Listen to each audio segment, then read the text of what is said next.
पिछले हफ्ते तक मार्केट में कोई इवेंट नहीं बचा था जिसकी वजह से वॉलेटिलिटी गिरते 9 से भी नीचे चली गई थी और 8.6 8.7 के आसपास ट्रेड करने लगी थी, जो कि एक ऑल टाइम लो है इंडिया विक्स के लिए। ये जो विक्स आप लोगों को देखने को मिल रहा है VIX, इसका मतलब होता है वॉलेटिलिटी इंडेक्स, और ये पूरे के पूरे मार्केट का और निफ्टी के अंदर कितनी वॉलेटिलिटी है उसको दर्शाता है। लेकिन अभी रिसेंटली इतने ज़्यादा इवेंट्स होने लगे हैं, स्पेशली ओवर दिस वीकेंड, कि यहाँ पे ये जो वॉलेटिलिटी इंडेक्स है ये मुझे लगता है सिग्निफिकेंटली बढ़ने वाला है और यहाँ पे एक बड़ी ग्रीन कैंडल आप लोगों को देखने को मिल सकती है, हो सकता है कल ही या 1-2 दिन के अंदर। अभी ऑलरेडी आप देख सकते हो पिछले 4-5 दिनों में यहाँ पे ग्रीन कैंडल्स बनी हैं और जो वॉलेटिलिटी है वो बढ़ करके 10.9 तक पहुंच चुकी है ऑलरेडी, और ये आगे चल करके और भी ज़्यादा बढ़ सकती है। इसके बढ़ने से क्या होता है, इसके बढ़ने से मार्केट के अंदर अफरा तफरी मचती है और मार्केट थोड़ा सा पैनिक मोड में आती है। अब पैनिक मोड को आप कैसे यूटिलाइज करते हो उसके बारे में हम एंड में बात करेंगे। बाकी उससे पहले हम बात करते हैं कि ये वॉलेटिलिटी बढ़ने वाली क्यों है। देखिए, लोकल इवेंट कुछ भी नहीं है, सारे के सारे ग्लोबल इवेंट्स हैं। ईरान के अंदर आप लोगों को पता ही है इतने ज्यादा प्रोटेस्ट स्टार्ट हो गए हैं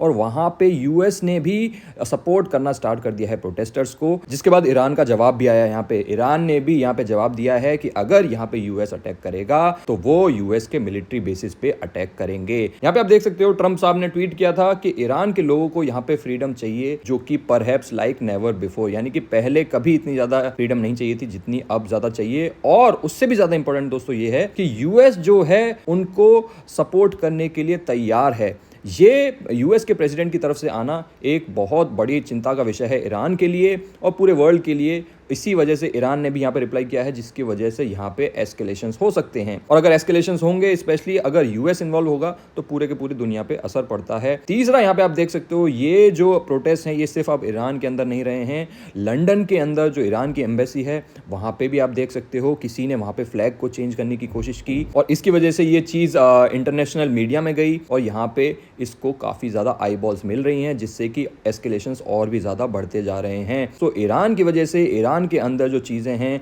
वहाँ पे वो चीज़ें डिटेरियोरेट हो रही हैं और यहाँ से यूएस का सपोर्ट करना यूएस और ईरान के रिश्तों में खटास नहीं डाल रहा है, यहाँ पे एक एस्केलेशन की तरफ इशारा कर रहा है, जिसकी वजह से हर मार्केट के अंदर आपको वॉलेटिलिटी बढ़ती हुई नजर आ सकती है, इंक्लूडिंग इंडियाज। अगर हम बात करें अगले रीजन की, तो यहाँ पे आपको पता ही होगा यूएस ने एक बिल की स्टार्टिंग कर दी है जिसमें 500% टैरिफ लगाया जा सकता है इंडिया के ऊपर। यहाँ पे इंडिया ने भी अपने दूसरे दरवाजे खोलने स्टार्ट कर दिए हैं। यूके के साथ ऑलरेडी डील हो चुकी थी लास्ट ईयर ही, और बाकी यूरोप के और भी नेशंस के साथ। यहाँ पे अब इंडिया ने कैलिब्रेटेड वे में चाइना के साथ भी ट्रेड के बारे में बात करना स्टार्ट कर दिया है। अब ये चीज़ें भी दोस्तों थोड़ी सी वॉलेटिलिटी बढ़ाएंगी, क्योंकि चाइना के लिए बहुत सारे इन्वेस्टमेंट्स इंडिया के अंदर बंद कर दिए गए थे, जो लास्ट उनके साथ आई थिंक कोविड के बाद से ही बंद कर दिए गए थे, और वहाँ पे काफ़ी ज़्यादा रिस्ट्रिक्शंस लग चुकी थी। अब जब हम अपना माल एक्सपोर्ट करना चाहेंगे चाइना को, तो वहाँ पे आपको रेसिप्रोकेट भी करना पड़ेगा, चाइना का माल भी अंदर लेना पड़ेगा, और जब चाइना का माल जो है जो सस्ते में इंडिया के अंदर आएगा तो भाई इंडियन प्लेयर्स को वहां पे नुकसान हो सकता है। तीसरा कारण दोस्तों, यहाँ पे ट्रम्प साहब ने अपेरेंटली एक रिपोर्ट के अकॉर्डिंग अपने आर्मी चीफ्स को बोला है कि भाई ग्रीनलैंड के इन्वेजन प्लान की प्रिपरेशन ऑलरेडी चालू कर दीजिए। अब दोस्तों ये जो न्यूज है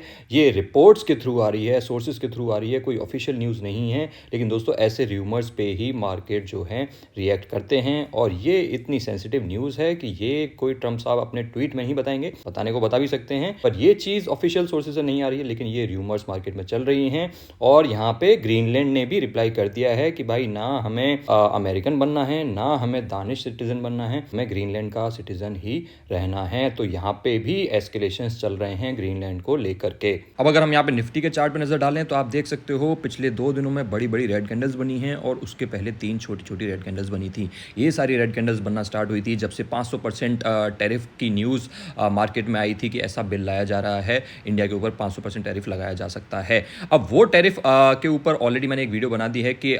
उस टैरिफ के लगने के कितने चांसेस हैं और मार्केट पर क्या रिएक्शन पड़ सकता है। फिलहाल ब्रॉडली अगर यहाँ पे बात करें दोस्तों, तो ये सारी जो टेंशंस दुनिया भर में चल रही हैं, इससे वॉलेटिलिटी तो डेफिनेटली ऊपर जाएगी, लेकिन हमारे मार्केट में कोई बहुत बड़ा क्रैश आ जाएगा उसके चांसेस मुझे बहुत ज़्यादा कम लगते हैं, क्योंकि हमारे बिजनेस के फंडामेंटल्स जो हैं वो इंटैक्ट हैं, हमारे सारे बिजनेसेस एक्सपोर्ट्स पे डिपेंडेंट नहीं हैं और हमारी सारी कंपनीज जो एक्सपोर्ट करती भी हैं वो सिर्फ यूएस को एक्सपोर्ट नहीं करती हैं। यस, कुछ सेक्टर्स हैं जहां पे 15 से 17% ऑफ टोटल एक्सपोर्ट जो है वो यूएस की तरफ है, लेकिन अभी इंडिया ने बहुत ही ज़्यादा एग्रेसिवली दुनिया भर में ऑल्टरनेट्स ढूंढने स्टार्ट कर दिए हैं। They are now putting their eggs in different baskets. So उन स्टॉक्स पे स्पेसिफिकली असर पड़ सकता है जो एक्सपोर्ट्स करते हैं, स्पेशली ऑटो सेक्टर हो गया, टेक्सटाइल सेक्टर हो गया, लेकिन बाकी सेक्टर्स पे, बाकी स्टॉक्स पे असर जो है उसका कम पड़ेगा, ना कि समान पड़ेगा। इसीलिए मुझे लगता है हमारे मार्केट्स जो हैं 25,500 के नीचे जाना भी मुश्किल है। वहाँ पे एक स्ट्रॉन्ग सपोर्ट भी है टेक्निकली, और ऑलरेडी जो